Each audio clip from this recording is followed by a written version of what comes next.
So yun guys, magandang araw. Meron ako ditong cellphone. Ayun na nga yung cellphone ko guys, nasira. Hindi ko alam, basta bigla na lang siyang namamatay bigla.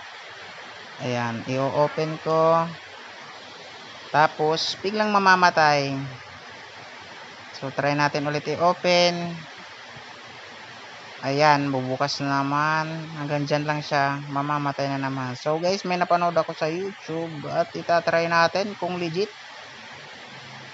Same model ng phone. Itatry natin kung legit. Ayan, nakahanda na ang ating mga kagamitan.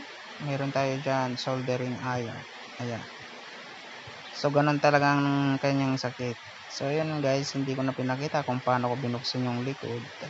Binuksan ko na rin yan. At bubuksan natin yung mga cover guys ng mga flex. Ayan, flex ng LCD. Tinanggal ko na nga guys. Kumbaga, inano ko na, pinaklas. Ayan. So flex ng battery guys. So problema na panood ko sa YouTube is nasa battery lang guys. So hindi na natin i-remove yung battery.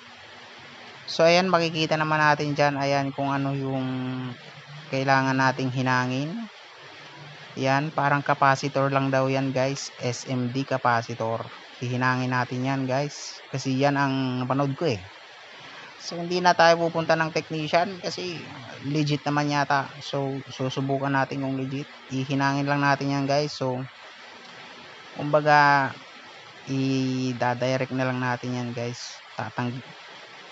Galin natin yung pinaka SMD resistor na yun, capacitor ba tawag doon.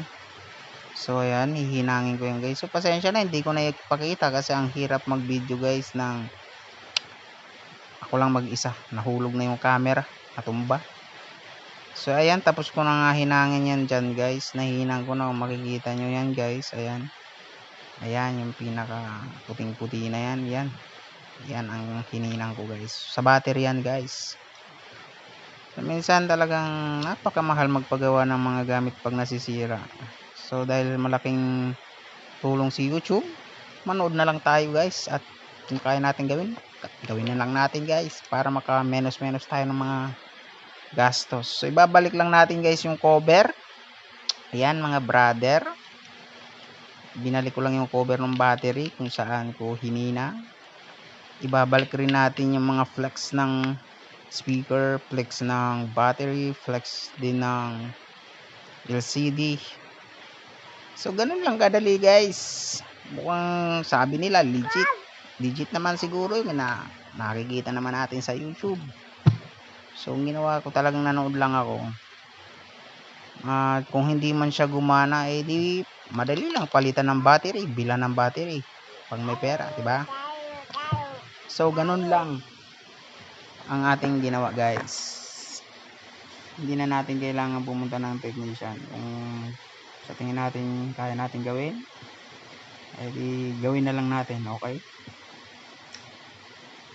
So yan na nga ang gagawin natin. Ayun, ay kabit ko na nga. So itatry natin i-charge kasi guys, pag tina-charge ko tong cellphone ko na to, magcha-charge naman sa, tapos bigla lang siyang mamamatay. Pag charge mo ulit, bubukas naman siya pero mamamatay. Ganun lang, ganun ang sakit niya guys. So marami nang pinalitan ko na rin to ng LCD. Ayun, nabasag na yung LCD. Ayun, kung hindi pa kailangan bumili ng bago, huwag tayong bibili guys. Sayang ang mga bagay-bagay na yan. Magagamit pa natin yan. So ayan guys, ayan, chinarge ko na. At yan, ayun, may karga naman guys, 84. So ganyan lang siya. Pag ganyan, namamatay yan guys eh. So ngayon mukhang hindi naman siya namatay. At yun, turn on natin, switch on, ayun. So gumana naman siya guys. Tayin lang natin kung talaga siyang magbubukas na siya ng tuloy-tuloy. Kasi bigla lang siyang namamatay. Yun. Actually hanggang dyan lang talaga yan. Tapos mamamatay. Pero hintayin lang natin. Mukhang legit naman yata yung napanood ko sa YouTube. So ayun. Ayun. Mukhang legit nga guys. Bumukas na siya. Sa wakas, makikita natin talagang basag na yung LCD ko sa ibabaw. At saka talagang ano na yung class A LCD lang yan. Pinalitan ko na ng LCD yan. Ayun, mukhang legit naman. Salamat naman at nagawa natin ng paraan. Minsan talagang tayo na lang ang gagawa guys. So ididikit ko muna guys. Mahirap mag video pag magdidikit. So ayun, naidikit ko na yung back glass niya guys. Yung back glass hindi na rin yan original. Kumbaga ano na lang din, ginawan ko na lang din ng paraan.